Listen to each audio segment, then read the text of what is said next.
আসসালামু আলাইকুম। লিলি সেভেনের নতুন আরও একটি ভিডিওতে সকলকে স্বাগত জানাচ্ছি। কেমন আছেন সবাই?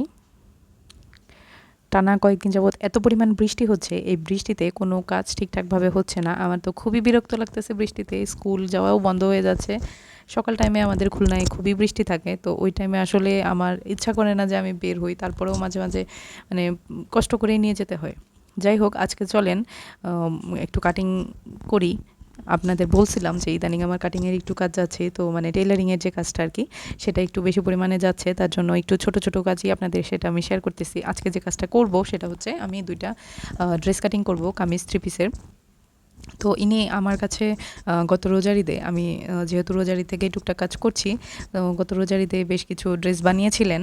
আর কুরবানি ঈদে যখন এসেছিলেন যে আমার আরও কিছু ড্রেস বানানোর জন্য, তো তখন আমি অর্ডারটা নিতে পারিনি, কারণ আমি বাড়ি গিয়েছিলাম। তো আমার বাড়িটা যেহেতু খুলনা থেকে বেশ অনেকটা দূরে, দেশের বাড়ি, তো সেই জন্য আমি কিছু আগে চলে গিয়েছিলাম, তার জন্য নেওয়া হয়নি। তো উনি আবার সেটা বানায়নি কোথাও।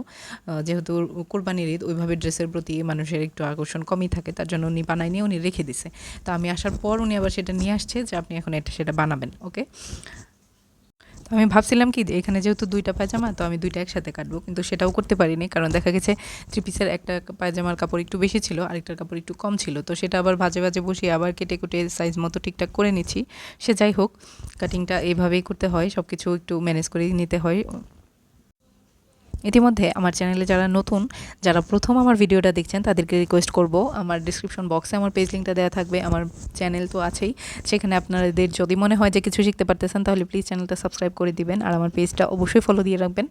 আমার ছোট ছোট কাজগুলি, আমার আইডিয়াগুলি, আমার অভিজ্ঞতাগুলো আমি আমার চ্যানেলে, আমার পেজে শেয়ার করে থাকি। আর আপনাদের যদি কোনো কিছুর প্রয়োজন হয়, তাহলে অবশ্যই আমার পেজে ইনবক্স করবেন, আমি সেটাতে সর্বাত্মক সহযোগিতা করার চেষ্টা করব। এর মাঝে একটা কমেন্ট যেটা বেশি করে আসতেছে, সেটা হচ্ছে যে আপু আপনি কি মূলত কী নিয়ে কাজ করেন, বা আপনার নির্দিষ্ট প্রোডাক্ট কী? এখন আমি বলবো যে আমি যেহেতু দীর্ঘ অনেক দিন যাবৎ কাজ করি, আমি শুরু করেছিলাম জুয়েলারি নিয়ে। মানে আমার কাজটা শুরু হয়েছে হ্যান্ডমেড জুয়েলারি নিয়ে। তখন আমি হাতে তৈরি জুয়েলারি বিক্রি করতাম, আর সেটা থেকে আস্তে আস্তে আস্তে আস্তে একটু একটু করে আমি sari, 3 piece, 1 piece, baby dress, Taylor, মানে সব কিছু যতটুকু আমি শিখতে পারছি। আর এগুলো কিন্তু আমি একদমই যে মানে হয়েছে কি, জুয়েলারিটা আমি যেভাবে যে অল্পতেই ক্যাচ করতে পারছিলাম বা নিজে নিজে সেটা করতে পারছিলাম, এগুলো কিন্তু আমার নিজে নিজে হয়নি। আমি চারপাশে জেনে বুঝে বা বিভিন্ন ট্রেনিং করে নিজের পার্সোনালি বিভিন্ন মাস্টারের কাছে যেয়ে এভাবে কিন্তু শিখেছি। আর এটুকু অর্জন করতে আমার প্রায় 3 বছর চলেই গেছে। আমার উদ্যোক্তা জীবনের যতটুকু সময় না আমি বিজনেস করছি, তার পাশাপাশি দেখা যাবে অতটুকু সময় কিন্তু আমি শেখার চেষ্টা করছি। আর যে কোনো কাজেই কিন্তু আমি এটা পারি, পেরে বসে আছি, জাস্ট পারি এটুকু বলতেই আমি একদম গর্ব বোধ করতেছি। আসলে কিন্তু সেটা না, বিষয়টা ক্লিয়ার হয় যে আমি কতটুকু কাজ ভালোভাবে প্রেজেন্ট করতে পারতেছি, কিংবা আমি আমার কাজে কীভাবে টিকে আছি, আমার মার্কেটটা আমি কীভাবে ধরে রাখছি। সেটা আপস অ্যান্ড ডাউনস থাকে, আমারও উদ্যোগে অনেক আপস অ্যান্ড ডাউনস গেছে, তারপরেও কিন্তু আমি আমার জায়গাটাতে একটু হলেও স্থির আছি, ঠিক আছে, আমি মনে করি। এখন বাকিরা কিভাবে কিভাবে সেটা নিবে, সেটা একান্তই ওদের বিষয়। তবে এই মার্কেটে বা এই প্লেসে টিকে থাকাটাই মূল বিষয়।